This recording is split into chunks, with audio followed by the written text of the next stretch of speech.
My wife got pregnant with our second child, but I had a vasectomy years ago.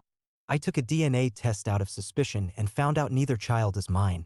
She's been lying and cheating the entire time. We spent 2 years together in college and got married the fall after we graduated. We spent 2 years exploring our relationship and finally settled down, ready to raise a family. She got off birth control and her libido took off, but it took 3 years for us to get pregnant. Eventually, we had a beautiful girl.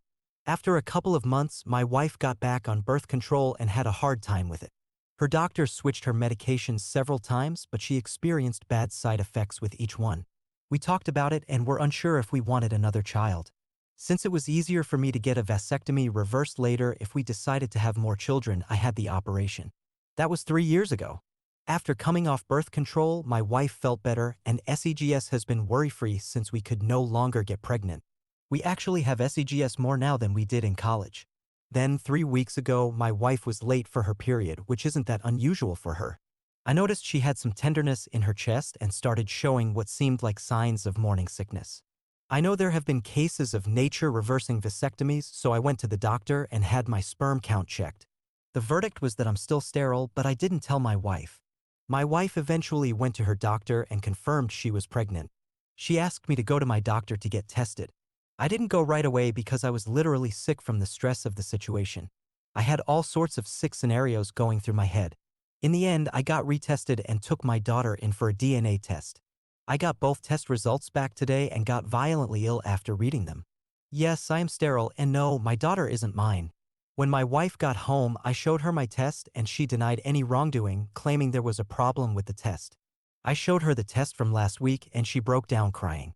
I finally got her to tell me who she had slept with and that it only happened once, that the condom must have failed. I made her tell me the story 3 times, and each time I asked her if that was the whole truth and if there was anything else she needed to tell me because another lie would mean we were through. She said that was the only time and that she had never done anything like that before. I told her how much this hurt me and asked how she could do this to our family and if it was worth it.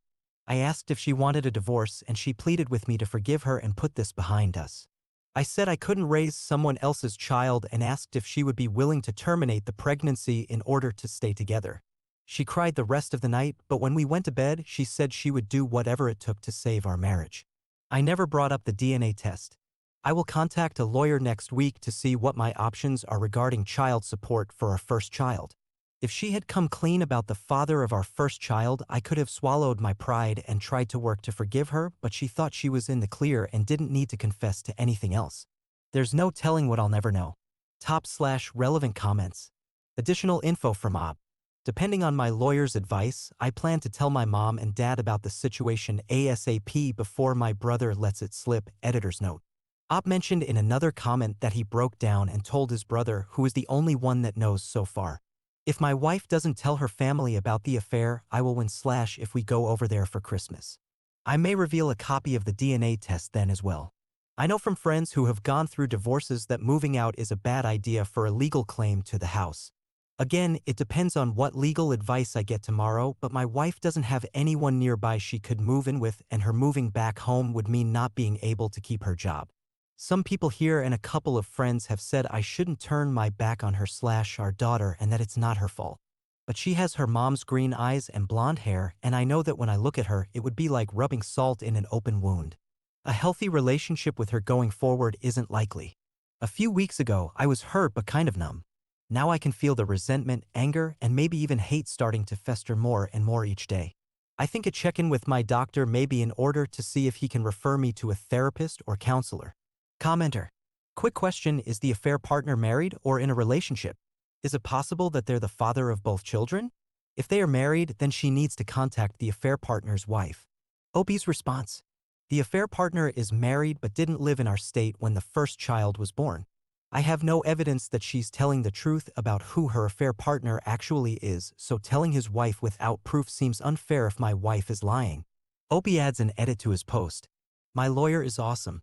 She had me bring in a bunch of paperwork, bank statements, and my medical and DNA results and had me tell her my story. Her assistant sat in with us and took notes while my lawyer went through my documents. After I finished, she asked a few questions and spelled out my options. I live in an at-fault state, which is good and bad, good in that it gives us leverage, bad in that it takes longer and is much more expensive. In the case of the first child, if my wife agrees to sign the papers, my liability for child support is an easy fix. If she doesn't agree, then a court-ordered DNA test and a judgment from the court can remove me without my wife's consent. Either way, I will most likely not have to pay child support. One way is just more expensive than the other. Since my wife has a good job and earns close to what I do, she didn't think the judge would award her any alimony. All of that, plus dividing up property and other things, can be negotiated before a judge gets involved. The bad news was that due to the holidays, they couldn't have the papers ready before Christmas, but definitely would before the end of the year. She advised me to say nothing until she got served. She gave me a list of things to do before and after Christmas, before they served my wife. One thing they did point out was that since we were actively trying to have a baby, there was a possibility that my wife didn't know that the child wasn't mine. My wife has an appointment with her OB tomorrow. Commenter 2. What was her response? Is she going through with the termination? Op's response. I believe so. She has an appointment with her OB tomorrow. Commenter 2. I hope she's not making the decision based on your suggestions about a possible reconciliation. She should be making an informed choice. It would be terrible if you implied that there was a chance to work things out if she got a termination while knowing full well that you never intend to stay with her. Op's response. No, she has no desire to carry this baby to term. She told me this morning before I left for work that it was best for everyone involved if she had the procedure done. Evidently, her affair partner knows and wants her to terminate even more than I do. Commenter 3. The fact that she is still in contact with the affair partner is not good. Op's response. His son goes to the same daycare as the daughter, so they run into each other during drop-off and pick-up sometimes. I'm picking up the daughter today. I was thinking about asking him if he's told his wife yet. Additional info from Op. I went by the daycare to pick up the daughter and was hoping to have a word with the affair partner. As luck would have it, his wife was picking up their son and we were able to have a conversation. I told her that her husband would be relieved that my wife had terminated their pregnancy. She grew quite upset and I gave her my business card and said my wife was planning on calling her and explaining everything. I got home and told my wife I had scheduled a meeting with a marriage counselor for after the first of the year, which perked her mood up a bit. She started talking about how happy she was that I was making an effort to move past this. I didn't tell her that the session was required by the court because of a divorce involving a minor child.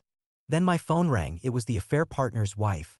I put it on speaker, sat next to my wife, and said it was for her. It didn't start out well and went downhill fast.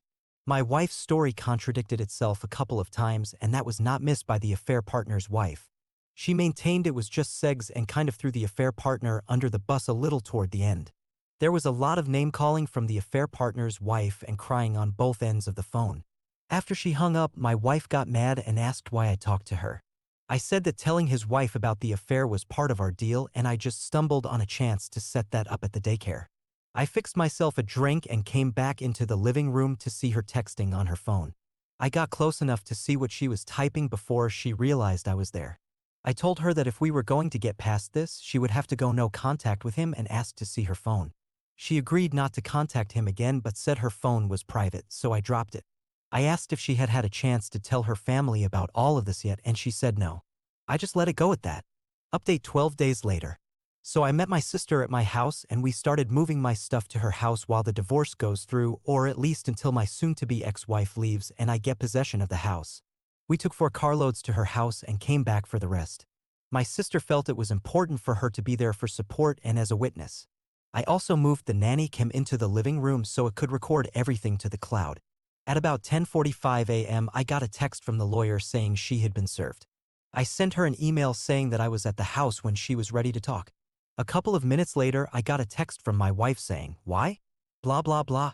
So I resent the first text and waited for her to get home. She sent several texts and voicemails. They didn't mention anything about cheating, just how she thought we were working this out and that she thought we would sit down and have a conversation before proceeding with the divorce. Playing the family card and how this would devastate the child and our families. How she feels betrayed, that was a good one. She was still sharing her location and it took her 20 minutes before she left work. She then stopped at a nearby Walgreens for a few minutes. The purpose of the stop at Walgreens became clear as a police car pulled in behind her in the driveway. According to the officers, she got the police there because she said she was afraid and that we had guns in the house. I showed the officers my empty gun safe and said that I had removed them to another secure location. We went back to the living room and I showed my wife the paternity test that I had done, which showed her daughter was not mine. Her response was denial and disbelief, which appeared genuine. She broke down and cried for about 10 minutes. I told her this was the final straw and why I wanted the divorce. At about that time, the police officers reminded me to keep it civil and made their exit after I told them I was leaving soon to stay at my sister's house. When I asked who the child's father was, she claimed she didn't know. I asked if there were that many guys she was sleeping with or if she just didn't know his name. I asked how many times she had cheated on me between pregnancies, to which she said it was just the two of them.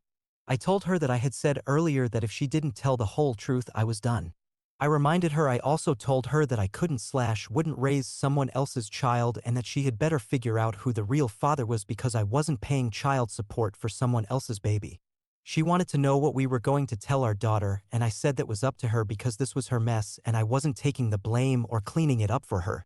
I drafted a couple of emails last week, one for our friends and family with copies of all the test results and reasons why I was asking for a divorce, the other for my wife with copies of the same tests along with what I knew and things I had told her previously. I had to run it through my lawyer and make a couple of edits before she signed off on it. I sent copies to all our friends and relatives when she pulled into the driveway this afternoon. Most of the feedback has been one-sided and very colorful.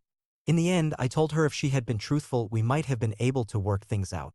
But I couldn't trust a lying serial cheater, and I told her if she had gotten her tubes tied instead of me getting a vasectomy, she might have gotten away with it. I told her she needed to get a lawyer so we could move forward and start to heal. Top/relevant comments. Commenter. I understand you need to end the marriage and disassociate yourself from the child. Just be ready for people to come down hard on you because you're leaving the kid. I get it, but it isn't their business. If you're sure you can't be a good father to the child, then leaving is the best choice. I'm sorry for the child, but her cheating mother is to blame, not you. Good luck. Op's response. I could never be the kind of father she needs. She is a carbon copy of my ex-wife. And every time I look at her, it reminds me of her mother and what she did to me. I'll miss her, but this is something I don't think I'll get over. Plus, I would have to see my ex and that wouldn't be a good thing either. Commenter 2. I agree with you and I'm totally on your side, but I do find it a bit odd that you don't seem too emotionally conflicted about writing off the child you believed was yours for 4/5 years. The child who only knows you as her father and can't understand that her mother is a cheater. My heart breaks for the child. Does your state have assumed paternity? Your lawyer will have to combat that. She made you get a vasectomy so you wouldn't have any biological children with anyone else. That's cruel and pretty thought out. Op's response. Does your state have assumed paternity? No. And my lawyer said even if my wife fights it based on the DNA, I can have my paternal rights and responsibilities terminated and petition to have my name removed from the birth certificate. We will file a no-fault petition if she agrees. If she fights it, we can file an at-fault petition which will affect her settlement since we live in an at-fault state. If she has an ethical lawyer, he will recommend the no-fault option. I was devastated and got physically ill when I read the DNA report. I didn't make this decision lightly. There are a lot of emotions in play here, resentment, betrayal, and who knows what else under the surface. I'm not perfect, and I know trying to remain a parent or be in her life is probably not in her best interest or mine right now. Add in the fact that I would have to co-parent with my ex, it's a recipe for disaster. The trauma that would cause her is far greater than if I exit stage left now and let her get on with her life. Comment 3. Thank you. Thank you for respecting yourself. Your ex-wife is one of the worst human beings, making you believe you're the father and just taking it away that easily. Don't believe anything she says. She was ready to let you raise someone else's children forever. You handled it perfectly. Go full no contact and don't be a nice guy. She committed 2 of the worst betrayals against you. It's a good thing you handled family and friends. Every step you took is what I advise everyone else in this sub to do. Good luck. Op's response. Her reaction to the paternity test seemed credible. I think it's possible she truly believed she was mine. The DNA wasn't even close to a match, so it was pretty clear I'm not the father. But yeah, everything else she says is probably a lie. Comment 4. What kind of response did your friends and family give, also your mother-in-law and father-in-law? Everyone was probably shocked. Hope your close friends tried to help you out. What did your wife do after she learned the truth? Did she message you back or try to say that you should raise the child? After all, you did your best. Now you need to heal and find yourself a wife who is loyal and loves you. Hard times are going to come, but be sure you're going to get through it. Good luck, buddy. Op's response. So far, there has been shock and disgust from most. The paternity test is what it's hardest for most of them. A couple of people weren't surprised about the cheating part even though they never said anything before. It's surprising that none of her close girlfriends have jumped to her defense. My father-in-law sent me a sad email trying to take the blame for not raising her right. He wished me well and said he would pray for me. The ex-wife messaged me a couple of times about talking it out. I think she still wants to save the relationship. I haven't responded to any of them and she stopped trying to reach out a couple of hours ago. Comment or 5. You handled that very well. I'm surprised she went to the police right away. Sometimes this is done as an end run to get sole occupancy of the home during the divorce process. To me, that's a warning sign that the divorce may be contested. When my parents split up, my dad's lawyer made him rewrite his will. You might want to do that, just in case. Op's response. I'm surprised she went to the police right away. Unless she had someone at work giving her advice on divorce tactics. My lawyer gave me a pretty comprehensive list of things to do. Moving the firearms was on the list. It was a lengthy list. Since we're living in an at-fault state and with the evidence we have, if she contests the divorce, it will not go in her favor.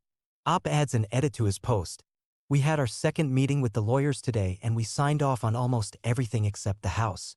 We're still waiting for an appraisal to come back to figure out the split. Motions were filed today and a court-ordered paternity test was scheduled for all three of us. Since my soon-to-be ex-wife didn't fight me on anything, we filed a no-fault divorce petition. If everything goes right, I get the house back on February 15th and the divorce will be final on April 5th. The lawyers did a better job keeping us separated and limiting the conversation between the two of us. I was a little worried when she came in, pale and with no energy to speak of. I couldn't tell if it was lack of sleep or maybe overmedication. She just stared out the windows as the lawyers read everything to us before we signed some of the papers. Walking out felt like I had shed a giant weight from around my neck. HR got me signed up for therapy tomorrow. My boss had put a bottle of champagne on my desk and offered me some time off if I needed it, but I told him I was excited to get back to work. Comment updates 1 to 2 months later. Commenter. How are you doing? Can you give us an update? Op's response. My ex got her share of the equity on the house and has already moved into her new apartment, and I move back in tomorrow. The court-ordered DNA test came back and the judge has approved the motions to terminate my parental rights and obligations. The divorce won't be final until April, but for all intents and purposes, I'm free. The only contact I have with my ex is through messages via my lawyer or meetings at the lawyer's office with her present. I've blocked my ex and some of her family and friends. She has said she wants to sit down and talk at some point, but my lawyer said it should wait until after the divorce is final.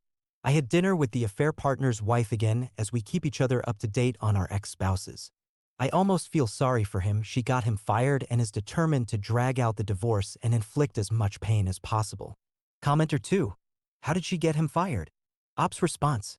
He worked for her family's business. She told her dad and uncle who ran the business what he did. She didn't have to ask twice.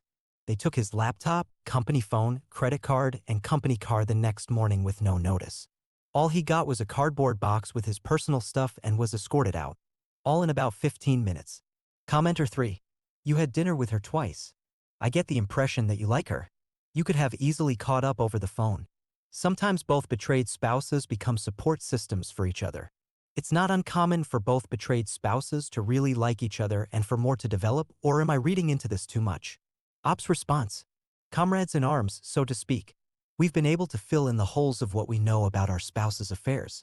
And we both have a macabre interest in the fate of our exes and their affair partners. Commenter 4. Did you ever learn the identity of the father of the 4-year-old? And or the circumstances of how she ended up getting impregnated by another man? Op's response. She told me his name. I remember meeting him on a lake trip. That was the only time I remember seeing him. I don't know if she has contacted him or done a paternity test or not. I didn't ask for any details. I really don't care at this point, and I'm not sure I would believe anything she told me anyway. Commenter 4. It's not the same man as the recent affair partner? Op's response. No, the guy who fathered her daughter, we met him over 4 years ago. The recent affair partner she had only known for a short time. They're from different parts of the country as well. Second update 1 year later. So throughout and after my divorce, I have kept in contact with Sharon, the other betrayed spouse, as we had shared details about our ex's affair, and both of us were interested in the consequences our spouses ended up suffering. We provided each other moral support. We talk on the phone and usually have dinner once or twice a month to catch up. Last month, Sharon said that one of her friends was getting married and had invited her to the wedding. Her ex, Stan, was also invited as he was a friend of the groom. Her invitation included a +1, and she pitched the idea of me going with her, both as moral support and as a dig at her ex, Stan. It was a weekend event and we would share a room with double beds, strictly platonic. The idea amused me, so I agreed. We flew in the day before the wedding and had dinner with several of Sharon's friends. I was introduced as her friend with no mention of our history or the divorce. We didn't run into Stan until right before the ceremony as they escorted us to the bride's side while Stan was seated on the groom's side. Needless to say, he was less than pleased and kept looking over at us, something Sharon was well aware of. At the reception, we were seated with some of Sharon's friends from the night before and we picked up where we left off. Everyone was quite engaged. Stan was seated at a table across the room from us but in clear view. We danced quite a bit together and probably drank more than we should have. There was a brief confrontation between Stan and Sharon, but her friends diffused it quickly and spirited Sharon away. At the hotel after the reception, we had drinks with two other couples. There were several comments about Stan shooting daggers at us all night and a few about how cute a couple we made, along with questions about whether we were serious or not. We laughed it off and said we were just friends. I had to support Sharon on the way to the room and had my arm around her. On the cramped elevator ride, we were standing quite close. When we got to the room, there was a tense moment and we kissed. Good judgment lost out to the alcohol and we ended up sleeping together. The next morning, we never spoke much about the elephant in the room as we rushed to catch our flight home. We did run into Stan as we were checking out and he made a snide remark and walked off. Once we were on the plane, we talked about what happened. Neither of us was sorry, but we questioned the wisdom of the timing. We both agreed we needed some time to process what happened and agreed to a dinner next week and talk about it then. I know neither of us has tried to date since our divorces. I haven't been in the right headspace to even flirt, much less date. I have a session already scheduled with my therapist where I will bring this up. But we did have a great weekend at the wedding.